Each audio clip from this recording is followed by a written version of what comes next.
Hello friends, कैसे हैं आप सभी। आशा करता हूँ आप सभी स्वस्थ होंगे।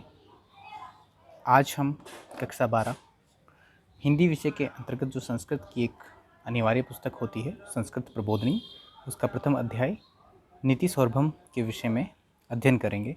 मैं रविकांत प्रजापति आपके साथ इस पाठ को आरंभ करता हूँ। आइए, नीति सौरभम, नीति रूपी सौरभ। हमारे जीवन में नीति क्या है, नीति से परिचय करते हैं। पहले जीवन को व्यवस्थित तथा सदाचार पूर्वक जीने का जो तरीका है वही नीति है। हर व्यक्ति अपने जीवन में एक मोटो बनाता है कि उसकी जीवन शैली कैसी होगी, उसके विचार कैसे होंगे, उसकी जीवन पद्धति कैसी होगी, उसके संस्कार कैसे होंगे, वह किस सभ्यता के अंतर्गत अपना जीवन शैली को अपनाएगा, वही नीति होती है।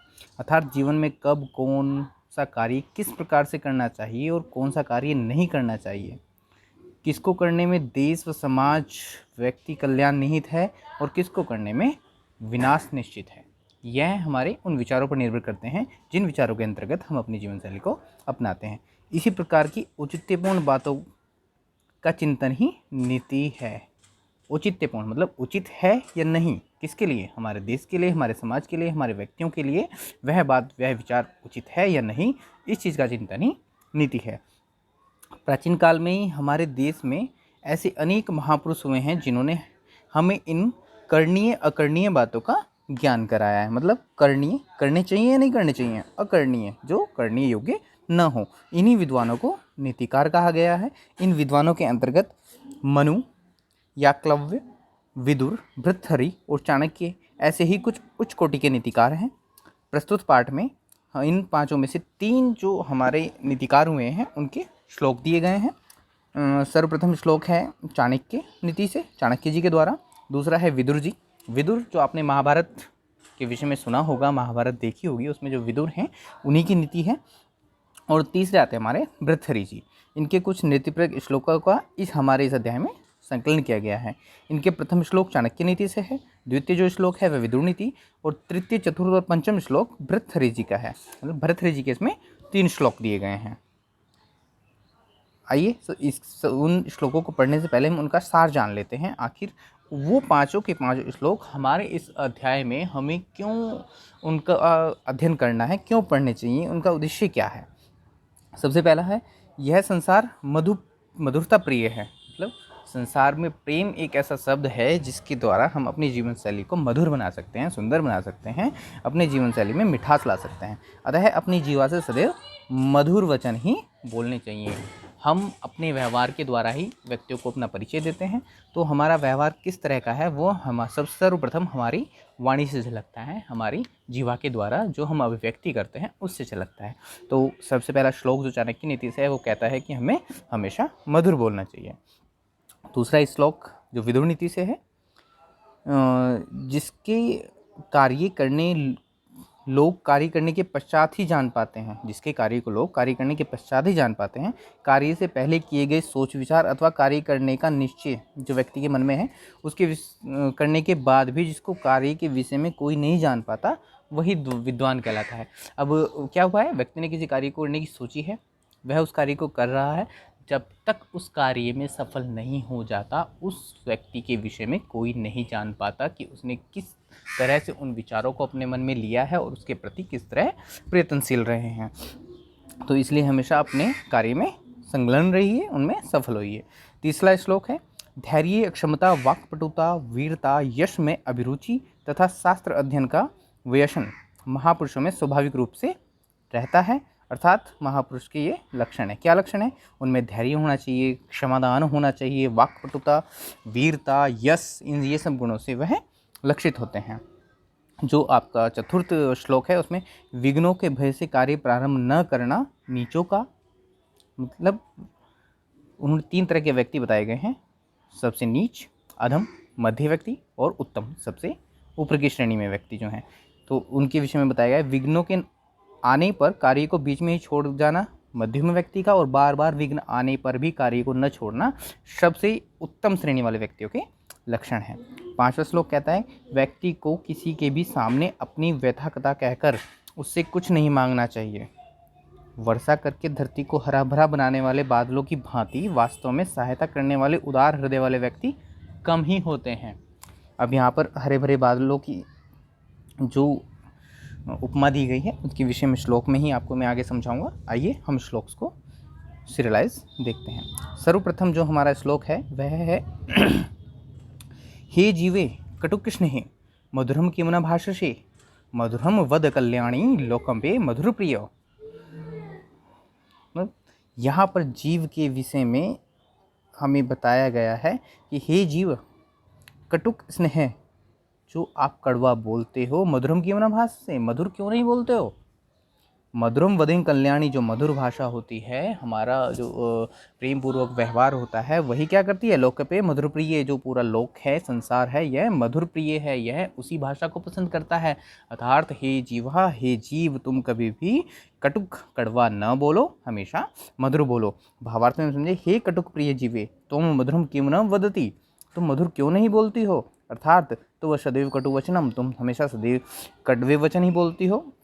त्वा मधुरम वचनम व्यक्तम, तुम हमेशा मधुर वचन बोला करो। हे कल्याणकारी प्रदानी, हे कल्याणकारिणी जीवे तो मधुर वदम, यदि तुम सही मधुर बोलोगे।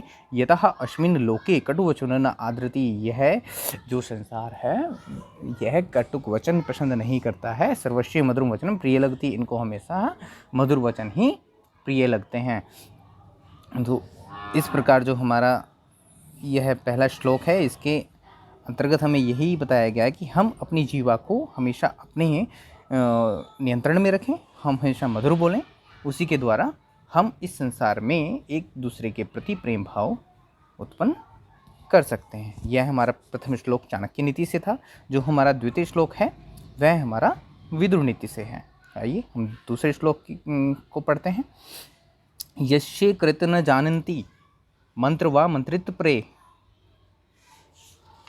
कृतमेवाश्य जानन्ति स वे पंडित उच्यते। तो इसमें क्या है, जिसके कार्य, जिसके कृत्य, यश कृत्य न जानन्ति मंत्र न मंत्रित्व प्रे, हम जिस कार्य को करते हैं उस कार्य को विचार करने के द्वारा, विचार करने के पश्चात नहीं जानते हैं। इस कार्य को जानते ही वह लोगों के द्वारा विद्वान कहलाता है। जब कृतमेवाश्य जानन्ति, कृतमेवाश्य जब हम जिस कार्य को करते हैं, जानन्ति से वह पंडित उच्चते, और उस कार्य में सफल हो जाते हैं, तत्पश्चात ही हम लोगों में उस कार्य के द्वारा जाने जाते हैं, ना कि हमारी कोई पहचान नहीं है। जब तक हम किसी कार्य में सफल ना हो जाएं, वो कार्य ही हमारी पहचान दिलाता है। यस्य करणीम कार्य चिंतनाम पूर्व चिंतन से पश्चात अपि जना न जानन्ति केवलम तस्य कृतम कार्य एवं जानन्ति तादृश्य जना एवं विद्वान कथ्यत।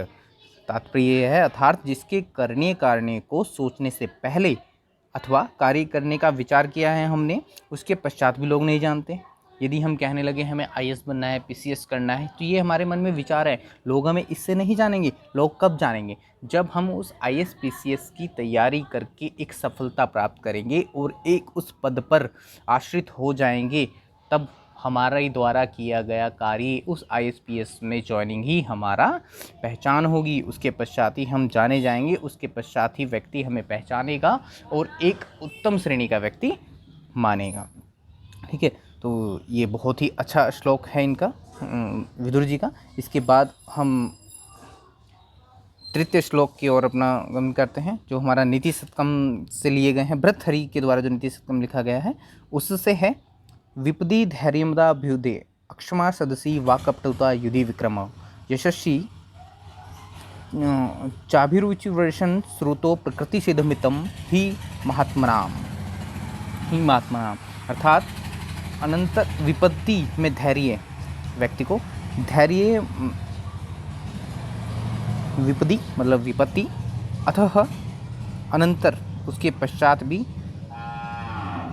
अपनी जो हमारी शक्तियाँ हैं उनको हमें हमेशा याद रखना चाहिए। हमारी शक्तियाँ क्या हैं, विपत्ति में कभी भी हमें धैर्य, उन्नति में क्षमा, विपत्ति में धैर्य, उन्नति में क्षमा, सब हमें बोलने की चतुरता, युद्ध में पराक्रम होना चाहिए, वीरता होनी चाहिए, यश में अनुराग और वेदों अर्थात शास्त्रों के अध्ययन में रुचि। यह सब क्या है, महात्माओं अर्थात महापुरुषों को निश्चय ही स्वाभाविक प्राप्त होते हैं। विपत्तो धैर्य धारणम, विपत्ति में धैर्य धारण करो। उन्नतो अन्वेषो हो, उन्नति में क्षमा दान, उन्नति कृतु दोषेषु क्षमा। यदि उन्नति कर रहे हो तो जिनके दोष हों उनमें क्षमा करने की प्रवृत्ति आपके अंदर होनी चाहिए। सभायाम संभाषण कौशलम, सभा के अंतर्गत कौशल उचित वर्णों के साथ, शब्दों के साथ आपको अपने भाषण रखने चाहिए। युद्धे प्रकर्म से प्रदर्शन से, युद्ध के अंदर यदि आप चाहो तो आपको एक अच्छी वीरता के अनुसार पराक्रम दिखाना चाहिए। इसके बाद कृतक्रेषु कर्मेषु अभिरुचि, कृतक्रेषु यश में अनुराग, क्रमेशु अभिरुचि ज्ञान आसक्ति है च, और शास्त्रों के अध्ययन में हमेशा रुचि होनी चाहिए। आप पुस्तकों को, किताबों को हमेशा अध्ययन करने वाले होने चाहिए। महात्मनाम तो निश्चेतु अतः गुणा स्वभावने एवं भवंती, ये महात्मा और महापुरुषों के अंतर्गत ये लक्षण हमेशा ही विद्यमान रहते हैं। तो ये देखिएगा किस तरह की गुण हमारे अंतर्गत निश्चित होने चाहिए। यह भर्तृहरि जी ने अपने नीति सप्तम के पहले श्लोक में हमें बताया है। उसके बाद भर्तृहरि जी का जो दूसरा श्लोक है उसके विषय में हम अध्ययन करते हैं। आइए। प्रारब्धे न खलु विघ्नेन नीच, प्रारब्धे विघ्न विहिता विरमति विद्या मध्या, विघ्ने पुनः पुनरपि प्रतिहनमाने, प्रारंभ चौतम जना न प्रजयन्त्यन्ति। तो इसमें भरत जी ने 3 तरह के पुरुषों के विषय में हमें बताया है। सबसे निम्न कोटि के जो पुरुष होते हैं, मध्यमा और उत्तमा पुरुष। तो किसी भी कार्य को करने में किसके मन में किस तरह के विचार आते हैं, इसके विषय में भरत जी ने बताया है। तो उन्होंने कहा संसारे विविधा पुरुषाः भवन्ति, संसार में विविध 3 प्रकार के होते हैं। अधमा सबसे निम्न कोटि के, मध्यमा मध्य कोटि के, और उत्तमा सबसे उत्तम कोटि के। तो जो अधमा मनुष्य है, मनुष्य तू विघ्नाम भयन किमपि कार्य न आरंभते, कि जो अधमा कोटि के मनुष्य होते हैं वो विघ्न के डर से, नकारात्मकता के डर से, कोई उसमें हमें हानि ना हो जाए, किसी कार्य में उसकी हार ना हो जाए, असफल ना हो जाए, हम उसके डर से ही कार्य को आरंभ भी नहीं करते हैं। ठीक है। और जो मध्यमा पुरुष होते हैं, कार्य तो आरंभते, कार्य तो करते हैं, आरंभ करते हैं, किंतु विघ्न आगतेषु ततः प्रजायते, कि विघ्न आने से वो क्या करते हैं, उस कार्य को वहीं पर छोड़ देते हैं। किंतु उत्तमा पुरुष, जो उत्तम श्रेणी के पुरुष होते हैं, बारंबार विघ्नेषु आगतेषु आप आरब्ध कार्य पूर्णता विना न त्यजन्ति, कि बार बार विघ्न आने के पश्चात भी वह कार्य का त्याग नहीं करते हैं, वह उस कार्य को सफल करते हैं। कि हमें हमेशा किसी भी कार्य को आरंभ करना चाहिए, विघ्न आने पर पीछे नहीं हटना चाहिए, उस कार्य को नहीं छोड़ना चाहिए, उत्तम श्रेणी के विचारों को अपने में ग्रहण करना चाहिए, और उस कार्य को सफल करने के लिए जितना भी प्रयास करना हो वह प्रयासरत रहना चाहिए। बहुत ही अच्छा श्लोक आपके इस अध्याय में है।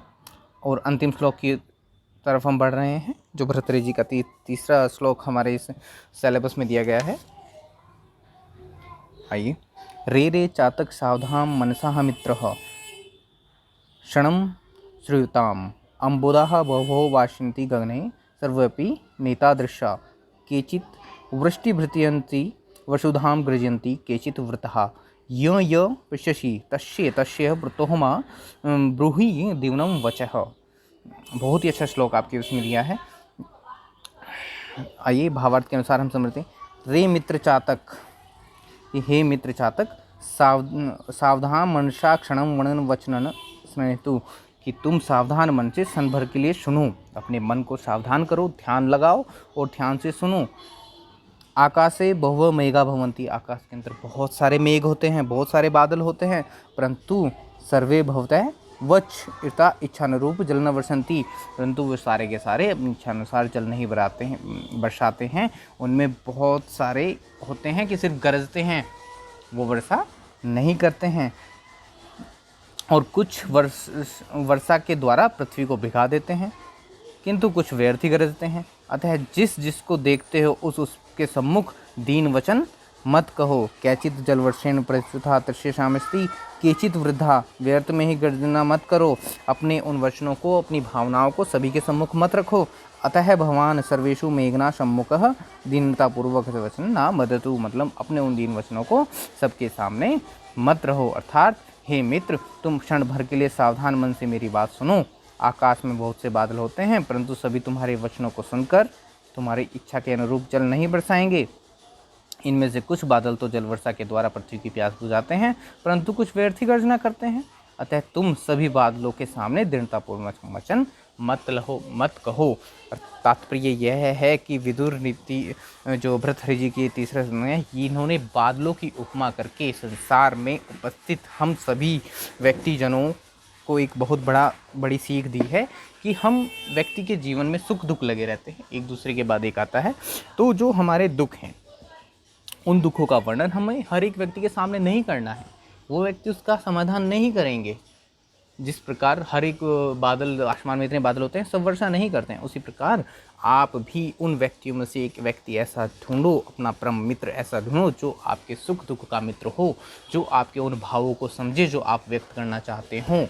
सभी के सामने अपने दीनतापूर्वक वचन मत कहो। तो इस प्रकार ये पांचों श्लोक आपके अध्याय में आए, बहुत ही महत्वपूर्ण रखते हैं जीवन के अध्याय में ये सभी पांचों श्लोक, और ये समाप्त होते हैं। इसी के साथ चाणक्य जी के द्वारा एक छोटी सी कोटेशन है, मैं आपके सामने रखना चाहूँगा कि आपका खुश रहना ही आपके दुश्मनों के लिए सबसे बड़ी सज़ा है। बहुत ही अच्छी कोटेशन कह गए कि आप जीवन में किसी भी परिस्थिति में हो, सकारात्मक हो नकारात्मक हो, जब परिस्थितियाँ सकारात्मक होती है तो हम खुश रहते ही रहते हैं, परंतु नकारात्मक परिस्थिति के अंदर भी यदि आप अपनी जीवन शैली में आनंदता को नहीं त्यागोगे, अपने मुख पर खुशी रखोगे, तो आपके दुश्मन उससे हार जाएंगे। बहुत ही अच्छी कोटेशन है। इसी के साथ मैं रविकांत प्रजापति आपसे विदा लेता हूँ और जल्द ही हम अगली वीडियो में मिलेंगे। धन्यवाद।